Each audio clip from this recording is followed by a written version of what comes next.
wọ́n sọ àwọn ọ̀gá èèyàn máa rò bóyá ilé tí dáadé bá ti fún lówó ó máa lọ ya fíìmù tí. If only you know, we have 13 children. It's not one, it's not 3. So I don't know how many people they want my father to, come and fún wọn lówó, come and share. So it's not like it doesn't assist, but I work hard. And sometimes it just hurts that people don't see your hard work. They just think, orúkọ ni. His name Jare, and that's it. Bẹ́ẹ̀ni, orúkọ bàbá mi náà ló gbé mi débi báyìí. Kí n má parọ́. A lot of people máa ń rò pé a ní ìgbéraga. Family ìgbéraga nìyẹn o. Torí wọ́n sọ pé Àjọṣọlá ní, wọ́n ní Bídèmí ní, kò sí ìlú Kosoko tí ò ní ìgbéraga. Exactly. So wọ́n ní a ní ìgbéraga. So tá bá ti wọ yàrá kan, ká má tiẹ̀ sọ anything. Wà á fi ní ìgbéraga. It's a problem tí kọ́kọ́ bẹ̀rẹ̀ ni. So àwọn míì tó wà ní industry nísìnyí, èmi tí wọ́n máa ń fẹjọ́ mi sùn dádì mi lójoojúmọ́ ni. Throughout school mi, mo gba best actress. Yes, torí mo ti ṣe stage àwọn eré ìtàgé tí mo ti ṣe bóyá ó máa ti kọjá 40. Wow. So mo gba best actress first year, second year àti third year. Mo mọ̀ pé mo ṣiṣẹ́ fún. Mo kàn tell everybody sọ pé torí bàbá ẹ̀ ni. Nǹkan tẹ̀dẹ̀ rí fún ara yín, ẹ̀dẹ̀ ní torí bàbá mi ni. Torí ó ní ọ̀pọ̀lọpọ̀ àwọn ọmọ eléré tó fẹ́ wà ní iṣẹ́ tá à ń ṣe tó ọ̀dẹ̀ rí ṣe. Àwọn ẹ̀gbọ́n mi wọ́n no nonsense ni wọ́n ọ̀rá gbogbo kéèyàn máa ṣe yamayama no nonsense ni wọ́n mi rí nǹkan tí ò dá lọ́wọ́ wọn rí. Ẹ̀rù ò bá mi pé ìjọkàn yẹn kan wá bá mi pé nǹkan tí ẹ̀gbọ́n ẹ̀ ṣe ni máa ní láyé kò possible. So àwọn ẹ̀gbọ́n mi wọ́n lè ṣe dáadáa kí mi wá máa ṣòṣì. Ìjọ́ tí mo ṣe skit pẹ̀lú Macaroni month yẹn mo ṣe skit tó bíi 17 skits ní month yẹn. Ètò ńlá ti dé, ètò bàbá ètò Oyinmomo. Ètò ńlá ti dé, ètò bàbá ètò sẹ́ Oyinmomo. Ẹ pè é kí n gbọ́ná Oyinmomo, Oyinmomo, Oyinmomo, Oyinmomo. Ẹ pè é kí n túbọ̀ Oyinmomo, Oyinmomo, Oyinmomo, Oyinmomo. Ẹ káàbọ̀ padà sórí ètò wa. Ètò Oyinmomo ló wà lójú amóhùnmáwòrán yín fún gbogbo ẹ̀yin olólùfẹ́ wa káàkiri jákèjádò ilẹ̀ Nàìjíríà àti òkè òkun. Mo kí yín wípé ẹ káàbọ̀. Ẹ ṣeun lọ́pọ̀lọpọ̀ ìgbà torí ẹ̀yin lẹ ń wò, tẹ́yin ò bá wò, ṣáwa lè máa ṣe bí who am I going to meet tẹ́ ẹ bá gbà lọ́wọ́ wa. Ìtorí ẹ̀ náà la ṣe máa ń kí yín wípé ẹ ṣeun púpọ̀.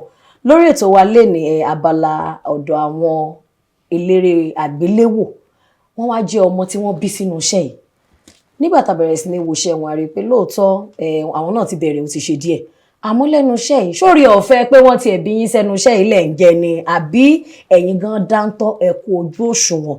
Nínú ìkan nínú àwọn ọmọ bàbá wa Jide Kosoko tí wọ́n jẹ́ Temi Kosoko, èmi nífẹ̀ẹ́ sí àti máa pè wọ́n carbon copy torí bá ti rí bàbá báyìí ẹ ti rí Temi, bẹ́ẹ̀ bá ti rí Temi báyìí ẹ ti rí bàbá. Kódà ẹ bá pẹ́ dábí òfin style bí wọn mi mọ ohun tó lè ṣẹlẹ̀ o. Ẹ káàbọ̀ sórí ètò wa. Mo fẹ́ lè sọ pé you are so pretty in person. Thank you. Look at the smile for. Okay. Oh ṣe baby give me. Bó ṣe wà nìyẹn. Bó ni?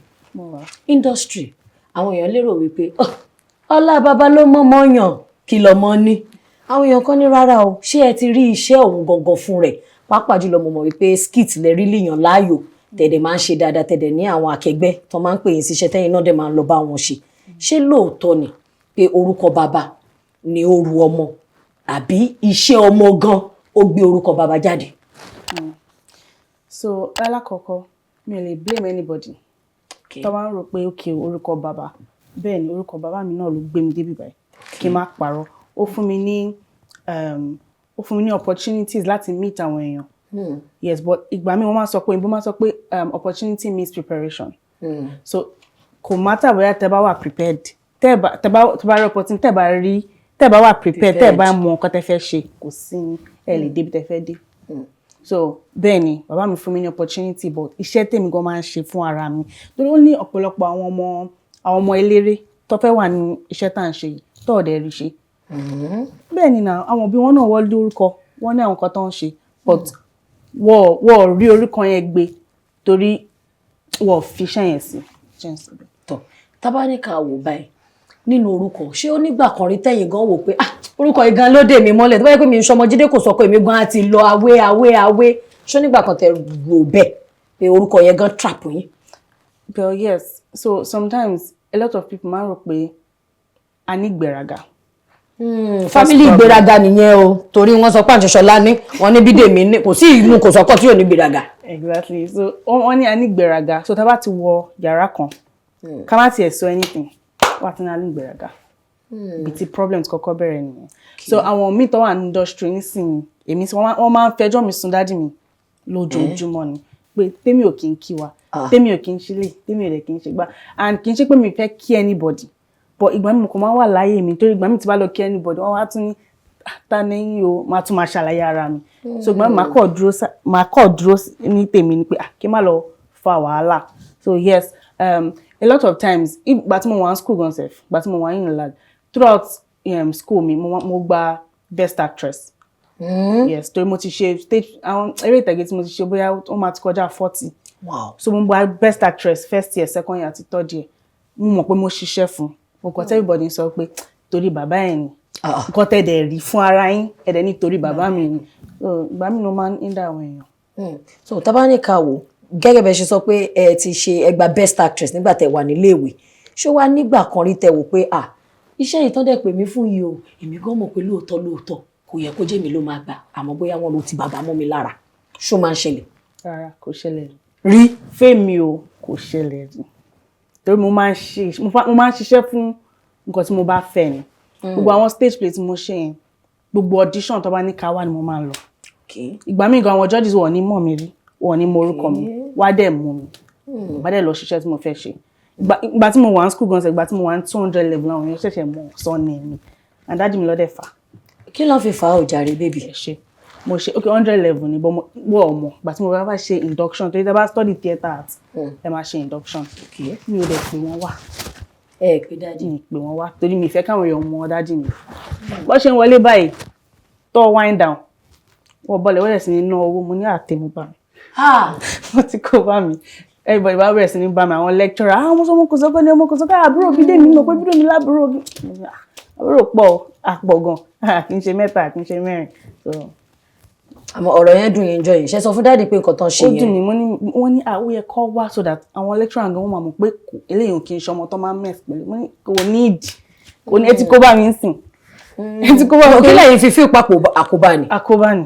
Kí ló ṣẹlẹ̀ lẹ́yìn ìgbà yẹn? Ẹ ṣe so tí àwọn classmates mi kan tó bá ṣe nǹkan bẹ́ẹ̀ wọ̀ sí lára wọ̀ wá sí class kò sí wàhálà tá bá ń ṣe group project kò sí wàhálà tí Temi ò bá wá sí class wàhálà ni o ṣé òun nìkan ló fẹ́ lọ máa ṣeré ni ṣé òun nìkan ló fẹ́ kí ni mo tún ṣe ara mi ò yá mi ò wá class problem ara mi yá mi ò wá class problem so gbogbo orun kan bẹ́ẹ̀ wọ́n máa ń even àwọn lecturers any small thing wọ́n wà rò bóyá favoritism ni torí 100 level mi nìkan ni mi ò sí ní first class 200 level to final year mi first class ni mo gbà but bó bá ṣe divide by 2-1 mo wá bí mo ṣe graduate pẹ̀lú 2-1 náà wọ́n tún ní kò pass bàbá yẹn náà ni wọ́n kí ni ṣé mo wá yọ lódò ni so gbogbo nǹkan bẹ́ẹ̀ ni.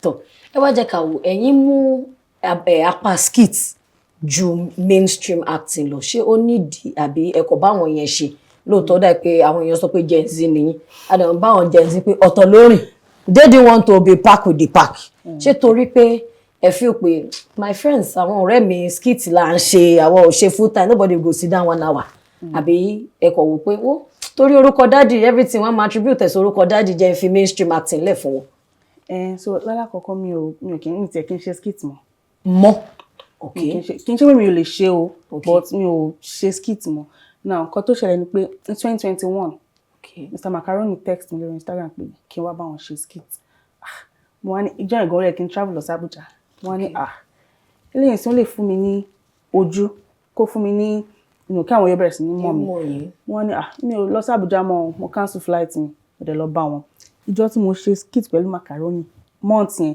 mo ṣe skit tó bíi 17 skits ní month yẹn so everybody wan reach out sí Macaroni pé àwọn fẹ́ bá Temi sọ wọ́n fẹ́ lo Temi bí mo ṣe bẹ̀rẹ̀ sí ní ṣe skit nìyẹn kì í ṣe pé skit mo fẹ́ ṣe mo ti ń act àgbà tí mo wà kékeré náà ṣe bí family bẹ́ẹ̀ bá act láti kékeré ṣé mi ni màá act baby. My dad is very disciplined wọ́n ní sọ pé yá gbà lọ ọmọ mi wọ́n lè sọ fún mi pé ẹ lọ ọmọ mi o but if you don't pass the test wọ́n ní lóyìn.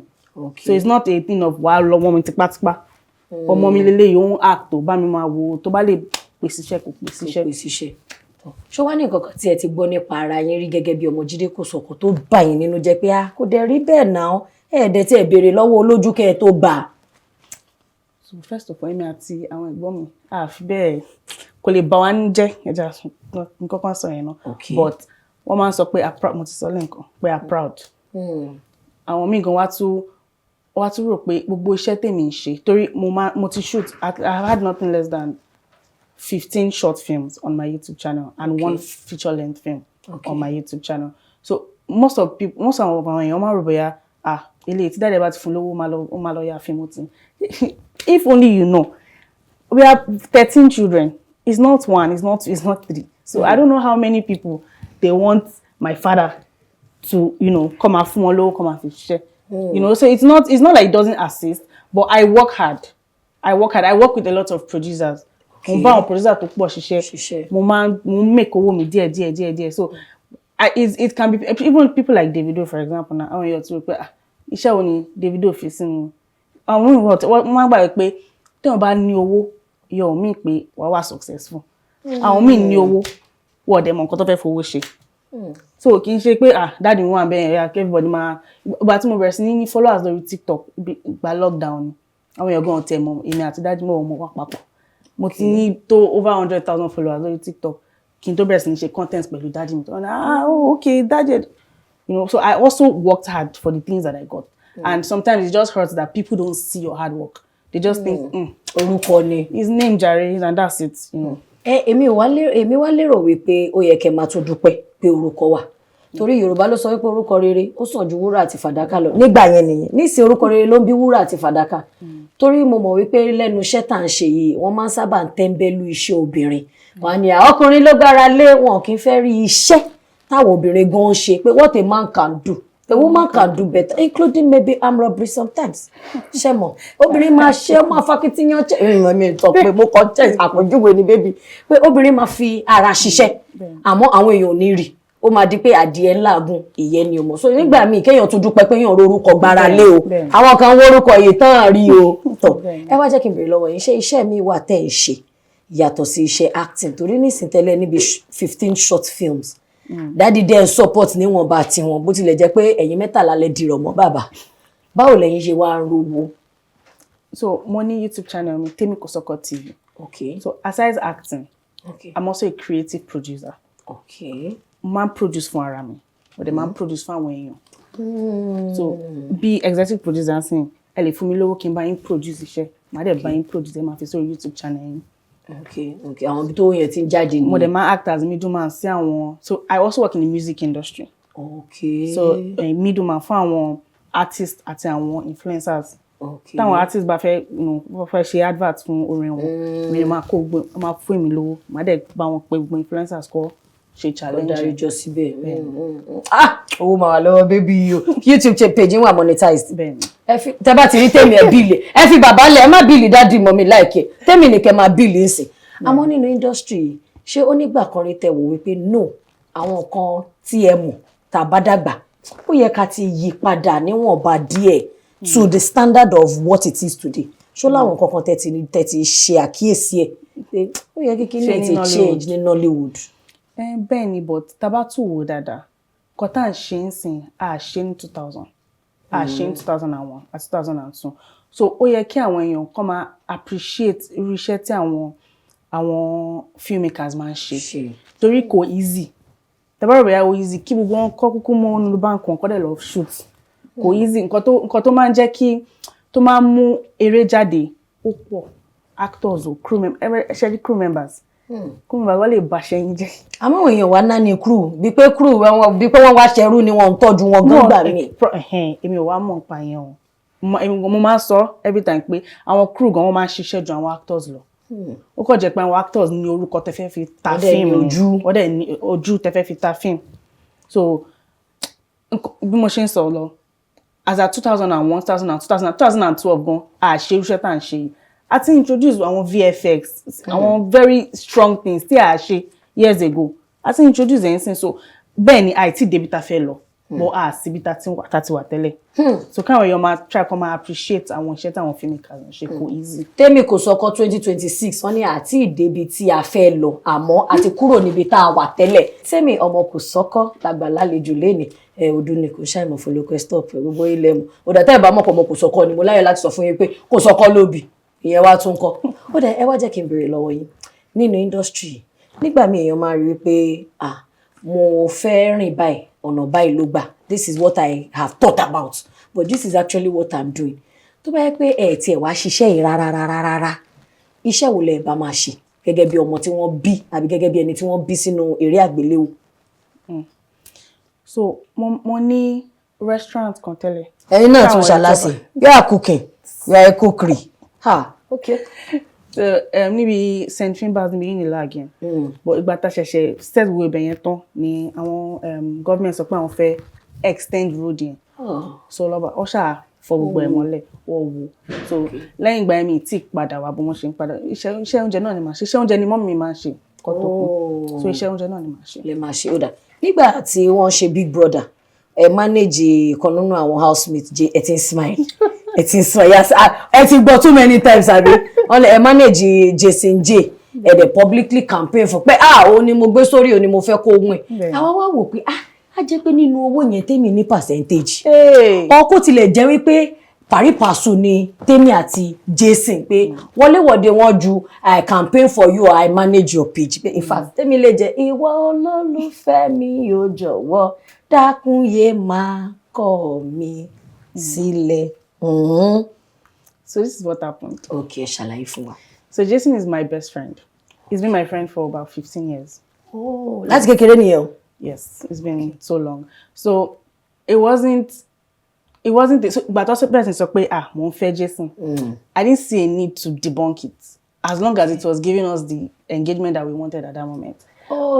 As long as you people could hear that there is a Jason Jae in the house, anything the first on so I'm not big on debunking things, especially if I did not do anything wrong. So when they started, because in the house, Jason sọ pé òun ní girlfriend, but then roots fún níta. So but things sọ pé pé Temi because but ẹ̀gbọ́n mi àti Temi, she did not rest. But bloggers everywhere. She was just, she's not his girlfriend, she's not his girlfriend. But me, I didn't have a reason. Like, tó bá wù yín kẹsàn. Olóyìnbó náà ló máa ní silence means consent. Pé tẹ́ bá dákẹ́ a jẹ́ pé gbà nìyẹn. Mo gbà náà nìyẹn. Mo gbà náà nìyẹn. Baby kí lọ sọ wẹ̀ pa wá síbi kan. You didn't do or you didn't do. He's my friend. That's you didn't do. I didn't do. It's okay. Ṣé mo girlfriend wọn? Everybody ti mo girlfriend but what to post now? What to post around wọn? Bo nígbà mi wọ́n máa wò pé you are my friend. Bestie mi ni ọkùnrin. Mo ti rí bèbí kan tó wá sọ pé bestie òun actually sọ pé òun toast ọmọkọmọ yẹn ò gbà fún. Ṣojú ẹ̀fọ́ ni òun tóun ṣe bestie fún. Ṣé mo nígbà mi àwọn obìnrin àkín fẹ́ go straight direct. Jason is more like family. So it's not just my friend, it's with my family. That's why you could see that my sisters were rooting for him, my daddy, everybody was rooting for him. So it's family, it's not just me. I even knew him through my older brother. So okay. No, it was just a friend. But you say I'm just Èmi orin ló gbé mi lé, but you say I'm just a friend. Uncle wanko. Tọ̀dọ̀ tí yín gongo. Tọ̀dọ̀ àwọn aláṣọ ara. Tí bá ti fẹ́ marry ma mo na. So kò sí. Tí bá ti fẹ́ marry ma mo. Ṣé ẹ̀yin lè mú ìfẹ́ láàrin industry àbí ẹ̀yin náà máa jáde síta? Ó depend ṣá. Ó depend lórí nǹkan tẹ́ni ẹni bá ń ṣe. Mi tí mo bóyá mo lè fẹ́ actor. But mo lè fẹ́ filmmaker. Ẹ lè fẹ́ filmmaker. But ẹ tí mo bóyá ẹ lè fẹ́ actor. Ó lè jẹ́ director, kó jẹ́ cinematographer, kó jẹ́ producer, but mi tí mo bóyá mo lè fẹ́ ẹni tó ń act pẹ̀lú mi. Kí lè dẹ̀ sọ bẹ́ẹ̀? Mo ní mi tí mo bóyá tí bá ti pàdé ẹni náà. Tẹ́ bá ti padà mọ̀. Àmọ́ àwọn èèyàn náà máa ń sọ pé actor to actor báwọn marriage wọn kì í last. Àwọn èèyàn kan believe pé torí iṣẹ́ ni. Àwọn èèyàn kan ní irọ́ ni kò ṣe torí iṣẹ́, everybody wà promiscuous ni wọ́n fẹ́ rìnrìn ayé wọn ni. But the thing is, there's divorce every month in the world, nationwide, worldwide. The problem is they're actors, so their own is going to be popular. It's not a new thing that people are getting divorced. That's what I think. Okay. So there are so many reasons why people get divorced. It might not even have anything to do with their work. So, my opinion. Ẹ ti wà lórí set pẹ̀lú daddy rí. Bẹ́ẹ̀ni.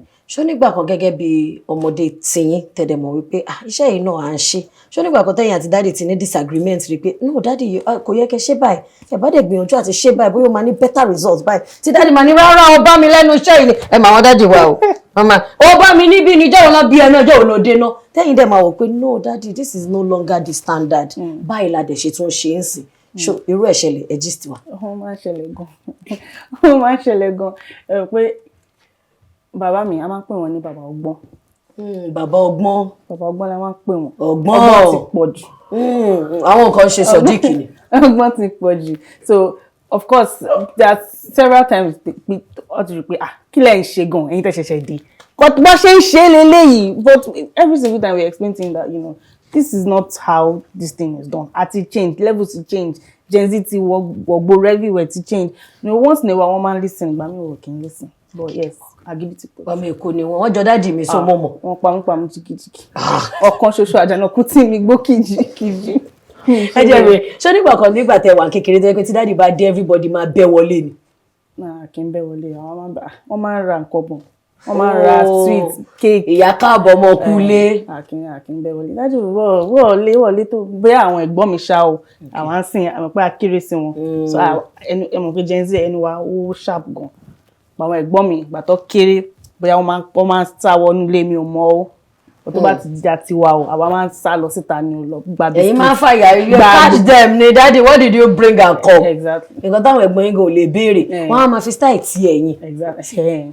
Ká wá wo popularity nínú gbogbo ẹ̀yin Kosoko clan pátápátá ẹ̀yin kan wà tẹ̀tún lórúkọ dáadáa tá a dámọ̀ látòrí daddy Ìṣọ̀lá Kosoko Bídèmí Kosoko adẹ̀tún dá ìmọ̀ náà sí Temi Kosoko ṣé a lè sọ wípé ṣé ẹ̀yin mẹ́rẹ̀ẹ̀rin yẹn nìkan lẹ wà ní entertainment industry àbí àwọn kan náà ṣe nǹkan míì tí ó kàn ń ṣe pé movie ló ń ṣe. Bẹ́ẹ̀ ni wọ́n ṣe movie àwọn míì wọ́n ṣe cinematography photography event planning but wọ́n ṣe film. so ẹ̀yin mẹ́rẹ̀ẹ̀rin yẹn nìkan lẹ ṣe film nínú gbogbo Kosoko pátápátá. wọ́n ti lo gbogbo wọn tán fún fíìmù but wọ́n ṣe film. gbogbo wọn ti appear. wọ́n ti lò wọ́n tán. Ojú everybody tí dájú mi Akànní and family ni mo yẹta ṣe wíwá pé 2013 gbogbo ọmọ tó lò ní fíìmù ọmọ wọn. Pátá gbogbo àwọn mẹ́tàlá. Bẹ́ẹ̀ni. Everybody must show. Bí ìgbà tó bá yẹ pé come and show you if you want to collect owó oúnjẹ wá wò ó. Ṣé ìgbà mi ẹ máa ń feel bí pé dáàdì kan force wa ní àfẹ́ ṣe kínní náà kan fi wálẹ̀ náà. Inú wa máa ń dùn láti ṣe. Èmi sin àti kékeré gbà tó ní group wọn ní gbàtàǹgbé ní abúlé ọjà tó máa ń ní group wọn àti ìgbà yẹn lèmi máa ń like kí n máa join wọn kí n máa bá wọn máa ṣeré so àti ìgbà yẹn mo ti mọ̀ pé mo fẹ́ act. Ó ti dá mo mọ̀ pé gẹ́gẹ́ bí Gen Z ó lè fẹ́ ha àmọ́ mi ò ní jẹ́ kó ha iṣẹ́ mi ni láti jẹ́ kó rọ̀ yín lọ́rùn láti má jẹ́ kó ha gẹ́gẹ́ bí ọmọ ilẹ̀ káàrọ̀ òjìrì ṣé ẹ máa ń rìnrìn àjò ẹ máa ń travel ìlú mélòó lẹ ti dé ní ìlú South West yìí. South West. Bẹ́ẹ̀ ẹ mọ àwọn olùtẹ́tí dé. Ẹ̀wọ̀n kan tó ṣẹlẹ̀ mo ti travel gan gbàgbọ́n wọn kékeré pẹ̀lú dáàdì pẹ̀lú mọ́mì mi lè rọtí gbogbo ẹ̀. Bọ̀bẹ́ ṣe ti wà báyìí pé Temi Kosoko ẹ̀ tí ìdá travel. Àwọn west àwọn south bẹ́ẹ̀ ni. Ok àwọn olúwo lẹ ti dé South West Ìbàdàn bóyá Ìlọrin bóyá mo ti dé Ìbàdàn. Ẹ ti dé Ìbàdàn rí. Mo ti Ọ̀ṣun wà ń bẹ̀rẹ̀ rẹ̀. Ẹ ti dọ́ṣun bẹ́ẹ̀ ni. Ogun State. Ogun State. Ọ̀yọ́. Èkìtì. Ẹ ti lọ káàkiri mélòó làwa Yorùbá bí gbogbo ẹ̀ náà rè ó dà ẹ jẹ́ kí n wá bẹ̀rẹ̀ lọ́wọ́ yín ẹ dárúkọ oúnjẹ 10 tẹ́ mọ̀ pé àwa Yorùbá là ń jẹ.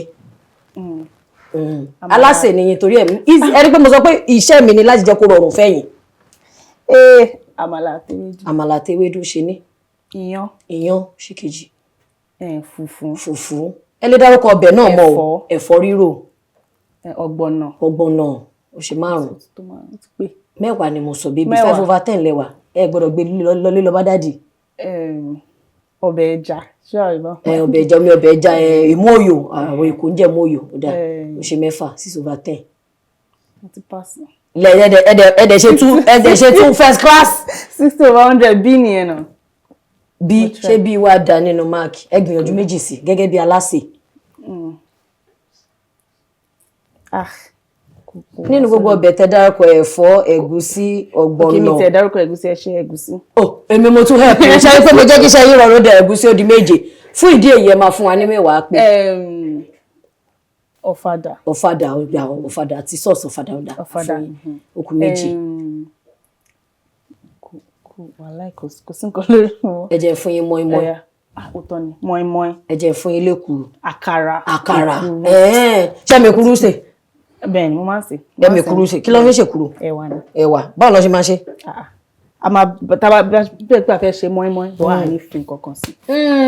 O ṣe chop it aláṣẹ of the universe. Lórí ètò lẹ́nìí arábìnrin Temi Kosoko ìkan lára àwọn ọmọ gbajúgbajà òṣèré ògbóǹtarìgì eléré àgbéléwò wa ìkan nínú àwọn òpó tí wọ́n di ẹ̀ka eré ìdárayá mú tí ó dẹ̀ jẹ́ pé látìgbà tán ti di òpó yẹn mú kò yẹ lórí wọn. Àgbọ̀ mi ìròbọ́n korúkọ Prince Jide Kosoko káwọn kan wá ní àwọn ni rárá o. Àfi téèyàn bá máa gbọ́ dáadáa nípa wọn bẹ́ẹ̀ náà lọ́n fi tọ́ ọmọ adẹ̀tìrí lára àwọn ọmọ wọn náà. Ẹ̀yin òbí ẹ jọ̀ọ́ ẹ jẹ́ ká gbìyànjú ká ṣe iṣẹ́ tó kú ojú òṣùwọ̀n lórí àwọn ọmọ wa. Ọmọ mi kò ṣe pé kíni o wọ́n á fi sọ̀kò sáwọn òbí ẹnu sàárè kò dẹ̀ wá ṣe pé torí ọmọ ìwà táwọn òbí yẹn ti wù kalẹ̀ ni ìtorí ẹ̀ mo ṣe ní káwọn òbí ká gbìyànjú Ọlọ́run á ràn wá lọ́wọ́. Sísí Tẹ́mi làgbà lálejò lénìí ìkan lára àwọn ọmọ bàbá wa ògbóǹtarìgì òṣèré eré àgbéléwò tí a mọ̀ wọ́n sí Prince Jide Kosoko. Ẹ wá jẹ́ kí n béèrè lọ́wọ́ yín eléko ìṣùgbà yìí èmi náà rí pé wà nínú ẹ̀ ṣó tẹ́ yín lọ́rùn àṣẹ dáàdì sanwó fún yín gan. Wọ́n sọ. Tèmi wọ́n sọ. Ẹ sọ pé ògùn rè. Ògùn rè ṣé kò tẹ́ ṣe tẹ́tẹ́lẹ̀. Ògùn rè dáàdì sanwó fẹ́ yín. Wọ́n sanwó iṣẹ́ àbí wọ́n kọ̀ fún yín lówó pé kó má dàbí pé ògbó owó kẹ́ tó lọ máa rò mí kiri ẹ̀yin Gen Z o. Kó má dàbí pé àgbo tó aṣiṣẹ́ èmi àtàwọn ẹ̀gbọ́n mi náà àtúnṣe welfare. Okay. Àwa là ń sọ oúnjẹ tá à ń fáwọn èèyàn lóúnjẹ lórí set. Àmọ́ kí lẹ lè sọ nípa eléko ọba ìṣùgbà yìí torí èmi mọ̀ pé historical movie ni. Kí ni àwọn kò mú òkun as in àwọn important ingredients tí ó yẹ káwọn èèyàn fi lọ wò ní sinimá torí mo mọ̀ pé ó ṣì wà ní sinimá báyìí. Mo fi pé anybody tó bá ń gbé ní Èkó kó mọ ìtàn Èkó torí kò sí bí Èkó Lagos cannot get to where it is now if people did not fight for it. You know, àwọn àjèjì àwọn foreigner bẹ́ẹ̀ ni wọ́n wá sẹ́kọ̀ọ́ àwọn kan tó ṣe pọ̀ so tá a bá rí àwọn ọba tó jà fún Èkó tó jà fún àwọn ará Èkó Èkó ò ní wà báyìí ìyẹn ni nǹkan tí ọba ìṣùgbà ìṣe. So eléyìí ń sìn tá a sọ pé historical movie tí dáàdì ṣe nígbà míì a máa rí i pé oríṣiríṣi story ló wà nígbà tí dáàdì fẹ́ ṣe iṣẹ́ ìṣe wọ́n pé gbogbo yín jókòó pé ẹ wá o iṣẹ́ bíi mẹ́ta wà o ó yẹ jẹ́ ká mú ballot tó èwo ni ká mú àbí unanimously gbogbo yín dìbò pé eléko yìí dáàdì ó dàbí pé tẹ bá fẹ́ launch first cinema movie eléyìí ní kẹlò.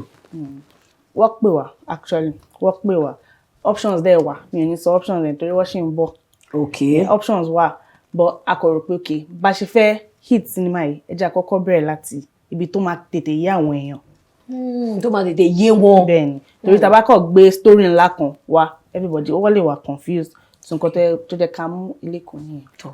wẹ́rẹ́dẹ̀wẹ́rẹ́ à ń bá lọ gẹ́gẹ́ bí fine girl ẹ má bínú àwọn olólùfẹ́ náà ló ní ká béèrè o bí gẹ́gẹ́ bí fine girl nísìnyẹn ti dúró ẹ káwọ́ sókè báyìí ẹni Jason Jae is my friend ẹ dẹ̀ tún ní tó bá ti yá láti choose gbogbo yín máa mọ̀ àmọ́ fine girl nìyí a dẹ̀ mọ̀ pé industry àwọn ìkòkò ajégunjẹran ni wọ́n ṣé wọ́n máa nígbà tó yẹ pé orúkọ dádì ló máa yọ yín nínú ọ̀fìn ayé àbẹ́yìn gan ẹnu yín mú torí sísítà yín tó wá bí jọ́ kìíní àná náà ẹnu mi mú o ṣẹ́nu tí yín náà mú tẹ̀ ń fẹnu gbara yín lẹ̀ àbí ẹ ti wà ní compromising situation ẹ̀ tẹ́ fi wò pé ntọ́ dẹ̀ fẹ́ fún mi mo dẹ̀ fẹ́ wọ́n mi ìfẹ́ jẹ́ kí n múra mi jẹ́ kí n mú integrity mi kí n walk away. Integrity yẹn gangan go very important. Torí ibi family tó bí wá sí decision making has to be very important. Okay. Because more plans àwọn èèyàn tó ń message yín tó fẹ́ rí yín tó fẹ́ àwọn míì wọ́n máa wá ẹ̀mọ̀rọ̀ bóyá áńgẹ́lì ni wọ́n wèrè ló pọ̀ jù gbogbo wọn bẹ́ẹ̀ ni wèrè ló pọ̀ jù gbogbo wọn so. ọkàn tí ìgbàṣọ láàrò ni. Exactly. wọ́n dẹ̀ wọ́n ṣì nílé wọ́n ṣì kí wọ́n bẹ̀rẹ̀ sí ní wọ́n tí máa rìn títì. Exactly. So ní position tá a bá ara wa báyìí a máa ní láti máa wà very careful kì í ṣe pé ẹnu mi mú kí n má parọ́ ẹ̀gbọ́n mi dẹ̀ mo gbà lọ́wọ́ ẹ̀gbọ́n mi ni. èwo nu wọn. àti bíbí mi. èmi náà gbọ́n náà mo wo súrà yẹn mo ní. ok. but mi ò ní ibi tó mú sí. ok. torí a wà disciplined a roots ẹnì kankan but ẹ bá gbé wá a máa gbé fún yín. àṣẹ máa ń ṣe. tó bá gbé wá collect so lórí ìfikọ́gbà kan pé Temi ìwọ náà mélèé wá kémi náà fún ẹ lélẹ̀ ṣó ń lọ bẹ́ẹ̀. ó depend lórí nǹkan tẹ́ bá fẹ́ fún mi náà ni. tí n bá ní ẹjíjọ́ mi ṣẹ̀yìn ganan kú $1 billion ṣó ń lọ. kí lẹ fẹ́ gbà. baby 306. 306 kò possible. pàdé mi ní 306. kò possible. kí ló dé tí ò ṣe possible. kò possible so aside from ó ní èmi ò mọ o mi ò dẹ̀ lè porúkọ ẹni bí mọ anybody o but gẹ́gẹ́ no mi mọ anybody for real mi mọ anybody òun wà mí lọ. but mo ṣàmọ̀ pé kì í ṣe gbogbo àwọn tó jẹ́ pé àwọn òbí wọn lórúkọ ló wà very decent so wọ́n ní tó bá bí ọmọ ó máa tún ara ẹ̀ bí ni tí bá fẹ́ ṣe anything tí mo bá fẹ́ ṣe táwọn ẹ̀gbọ́n mi bá fẹ́ ṣe wọ́n lè máa kà wá wọ́n lè máa rí wa but nǹkan tá a ti fi kọ́ ara wa every discipline that we've instilled in ourselves nǹkan tá a máa fi behave nìyẹn. torí mi náà wò pé ṣé aliwa sọ pé influence àwọn ẹ̀gbọ́n yín yọ lórí ayé yín ṣé ó láwọn àwòkọ́ṣe kan tẹ́ rí tẹ́ fi wò pé bí sista mi ṣe tọ́ yìí bí sista mi ṣe rìn èmi náà á rìn bẹ́ẹ̀ kó lè rí bẹ́ẹ̀ fèmí náà ṣó láwọn kankan tẹ́ rí tẹ́ mú dání. àwọn ẹ̀gbọ́n mi wọ́n no nonsense ni wọ́n ọ̀rá gbogbo kéèyàn máa ṣe yamayama no nonsense ni wọ́n mi rí nǹkan tí ò dá lọ́wọ́ wọn rí. ẹ̀rù ò bá mi pé ń jọkàn yẹn kan wá bá mi pé nǹkan tí ẹ̀gbọ́n yẹn ṣe lè máa ní láìlé kò possible so àwọn ẹ̀gbọ́n mi wọ́n lè ṣe dáadáa kí mi wá máa ṣòṣì ṣó ti yẹ yín bẹ́ẹ̀ so. but àwọn lè tí àwọn ẹ̀gbọ́n yín bá ṣe di ọ̀dà wọn tẹ́ dárúkọ ẹ̀yin lè ṣe dáadáa. mo lè ṣe dáadáa of course bọ́wọ́ lè ṣe di ọ̀dà wọn.